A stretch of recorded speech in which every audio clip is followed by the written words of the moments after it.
Hello and welcome to Two and Door Gaming. We are back with Life in the Village Season 2, and I had a video done and I even uploaded it, and then I went to check it and it was bad. It was, the audio was skipping and scratching, and yeah, I updated my video editing software. Same program, just a newer version, but gee, it's been bad.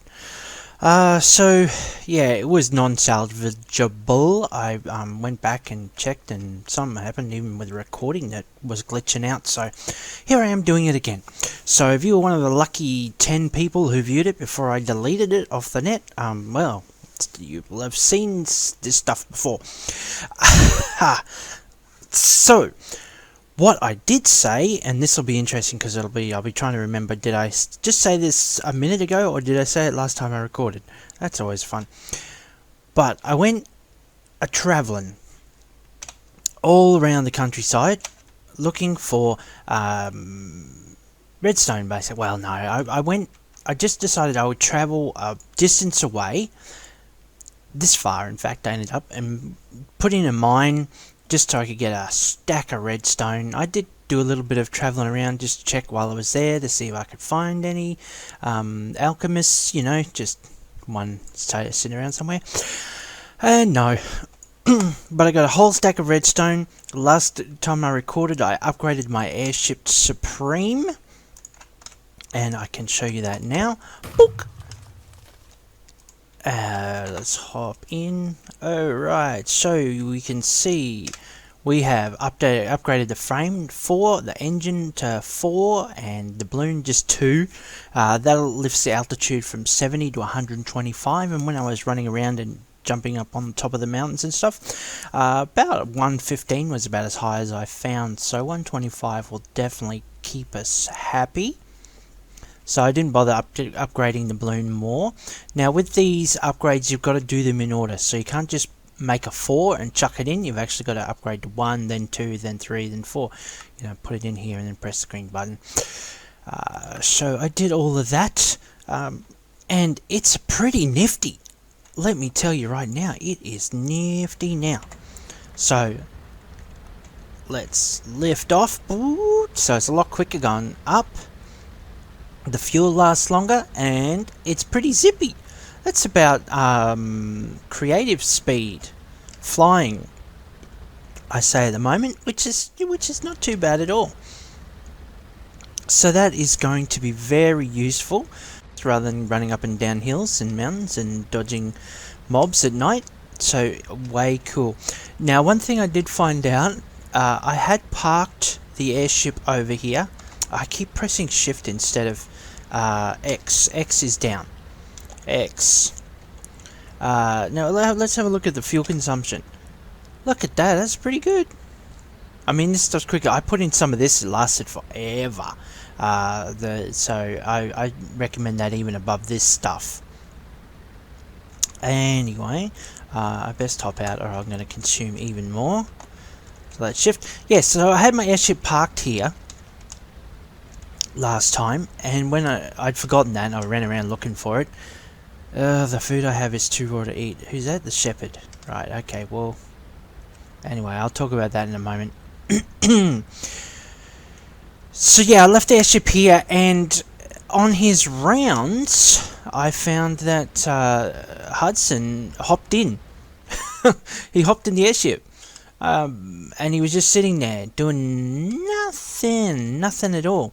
So I made up the dismounter, which you use to get your animals and other folk out of there. But guess what? It didn't work. I just started smacking Hudson with it instead. So I ended up just sort of breaking it down like so, and he hopped out, obviously, when I pulled it pulled the rug out from under him. But then he remembered that I'd just been slapping him with this feather stick, and he he got offended and chased me around the village. Yeah, until he got over it. So yeah, the dismounter did not work on the villager. I don't know, I guess it'll work for animals and stuff, but it didn't recognise Hudson as a person. Yeah.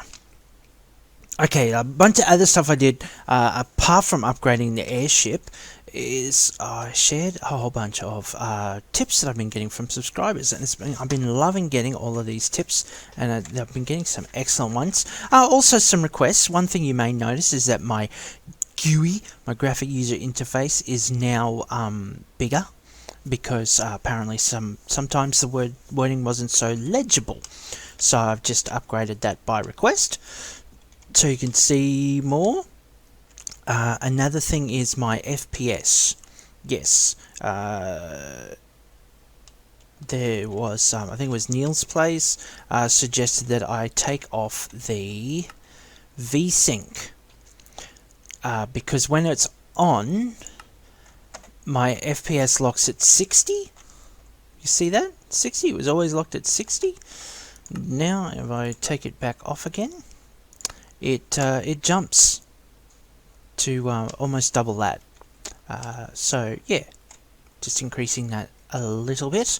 Some of the other tips I got, everybody's got some ideas for the oh, what is he eating? A spider's eye? What? That looked like he's eating raw mutton or something. What are you doing, mate? I've made these up. This is a suggestion of Rook's Gambit. Carrot fries. Giving the people carrot fries so that... what was he eating? Because they won't get recooked. And just turning off the cook was Rook's Gambit's suggestion. Just turn off the cook and make carrot fries and stuff, and it'll be a lot happier. And so you can do that with either a cutter, which is just 2 flint. Put 2 flint together, make a cutter. I'll just show you what that looks like. It has 16 uses, so you use them up pretty quick. Or you can do the cutting board through the multi-block kitchen option, which is not too difficult to create. And I was wondering, is all of this just a big conspiracy to get us to use more of those Pam's Harvest Craft and multi-block kitchen and is it the Blockhead's Guide stuff? Is that what it is all about? I don't know. It seems like it. What else? Oh yeah, Abraham Gonzalez said deer meat, like the venison's also good value for feeding your citizens. Do I have any brown wool just sitting there? No. So that's another suggestion. What else? Oh yes, this is one of my favorites, and that is, see, we've got these lucky chests here.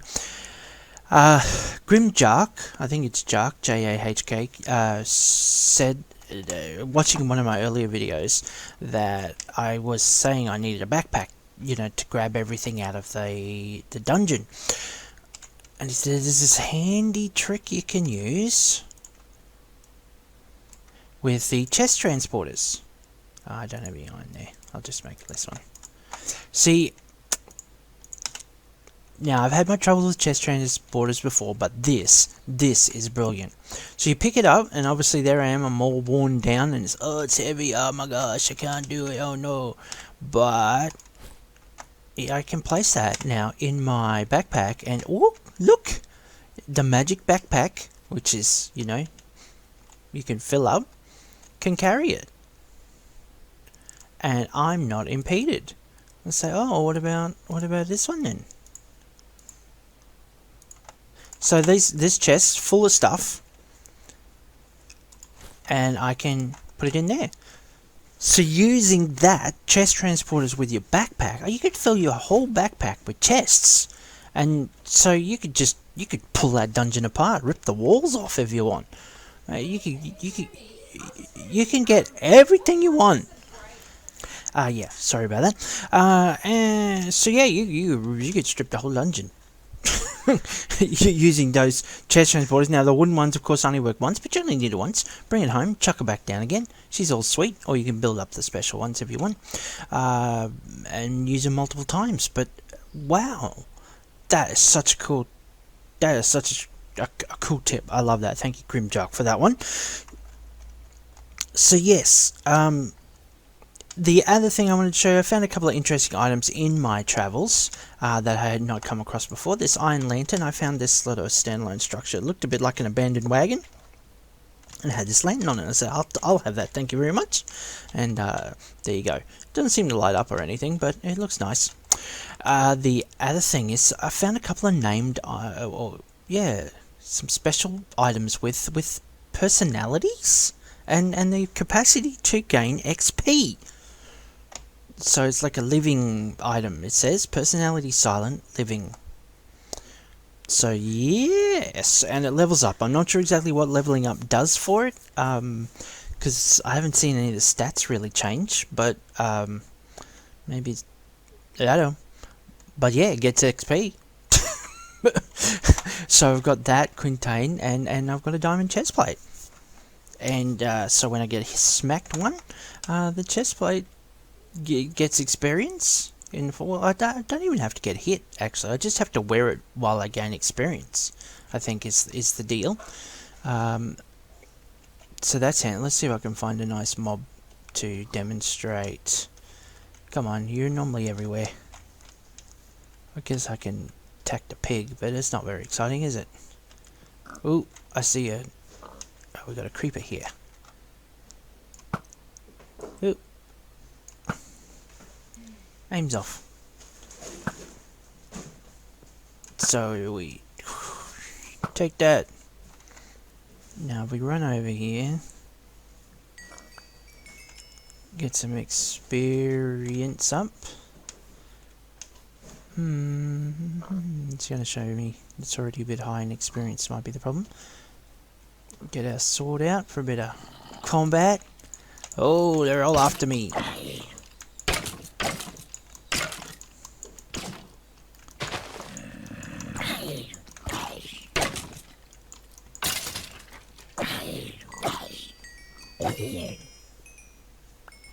Let's show it. Now we'll have a look at it. So it's going to do a little bit of experience. Almost enough there to level up. Actually, I think the damage reduction has increased.